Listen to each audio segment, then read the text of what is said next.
प्रभूचा गौरव असो आत्ता आणि सदा सर्वदा. आत्ता आणि सदा सर्वदा प्रभूचा गौरव असो. अहो कष्टी आणि भाराक्रांत जन हो, तुम्ही सर्व माझ्याकडे या, म्हणजे मी तुम्हाला विसावा देईन. प्रभू येशू ख्रिस्ताने मानवी जीवनाला दिलासा देणारे अत्यंत महत्त्वाचे असे हे शब्द उच्चारलेले आहेत.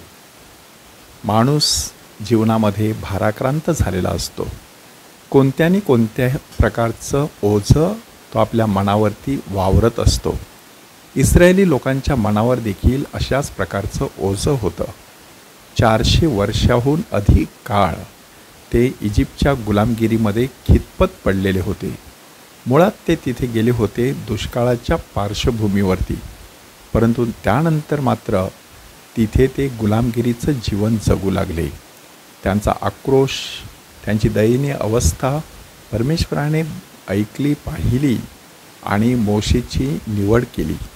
त्यांच्या खांद्यावरचं किंवा त्यांच्या खांद्यावरचं ओझं कमी करण्यासाठी परमेश्वराने मोशेची निवड केली. परंतु मोशे स्वतःच एक ओझं वाहत होता आणि ते ओझं म्हणजे एक प्रकारची न्यूनगंडाची भावना की एवढा मोठा प्रकल्प माझ्याने काहीच पेलवू शकणार नाही.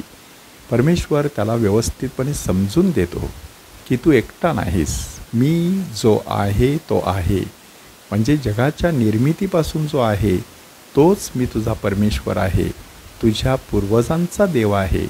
आणि तुम्ही तिथे गेल्यानंतर तिथे कितीही टोळ्या असल्या, कितीही बलदंड असे पुरुष असले, तरी त्या सगळ्या लोकांना तुम्ही पूर्णपणे नामशेष करू शकाल. अशा प्रकारच्या दुधामधाने वाहणाऱ्या प्रदेशामध्ये मी तुम्हाला घेऊन जाणार आहे. मोशेच्या मनावरचं ओझं शेवटपर्यंत त्याच्या मनावरती राहिलं.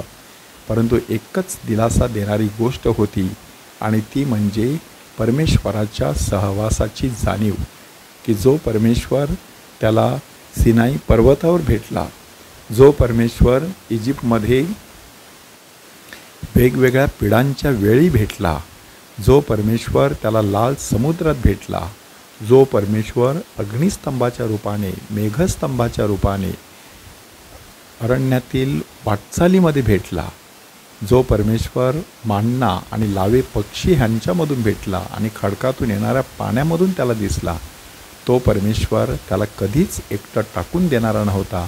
एवढा एकच दिलासा त्याची सगळी ओझी हलकी करण्यासाठी पुरेसा होता. प्रभू येशू ख्रिस्त आज आपल्या प्रेषितांना सांगत आहे की मी मनाचा सौम्य आहे आणि लीन आहे. माझं ओझं तुम्ही आपणावर घ्या, माझं जू आपणावर घ्या, कारण माझं जू सोयीचं आहे, माझं ओझं हलकं आहे.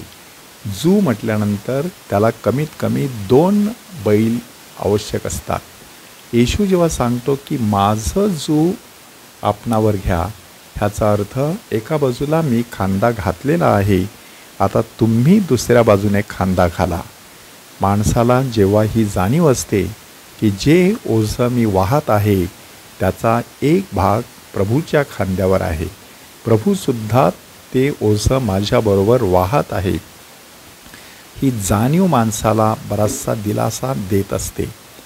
एखादी व्यक्ती जर्जर आजाराने आजारी असते, व्याधीग्रस्त असते, शोकग्रस्त आणि चिंताग्रस्त झालेली असते, परंतु सोबत जर प्रिय व्यक्ती असली तर त्या व्यक्तीचं ओझं हलकं होत असतं.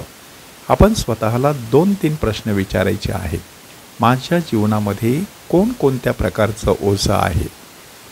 हे ओझं हलका करण्यासाठी मी कोणकोणते प्रयत्न करत आहे?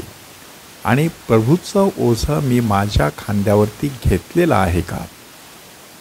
खरा विसावा प्रभू ठायी आहे, तो आपल्याला मिळावा म्हणून संत अगस्तीनचे हे वाक्य आपल्या काळजावरती कोरूया की हे परमेश्वरा, आमची हृदये तुझ्यासाठी निर्माण करण्यात आलेली आहेत, ती तुझ्यामध्ये विसावा पावल्याशिवाय कधीच शांत होणार नाहीत आणि त्याद्वारे परमेश्वराठायी विसावा शोधूया. अमृताची गोडी प्रभू भजनात, मनाचा विसावा प्रभु भजनात अमृताची गोडी, प्रभु भजनात मनाचा विसावा, सुखी जीवनात मनाचा विसावा, सुखी जीवनात. प्रभूचा गौरव असो आत्ता आणि सदा सर्वदा. आत्ता आणि सदा सर्वदा प्रभूचा गौरव असो.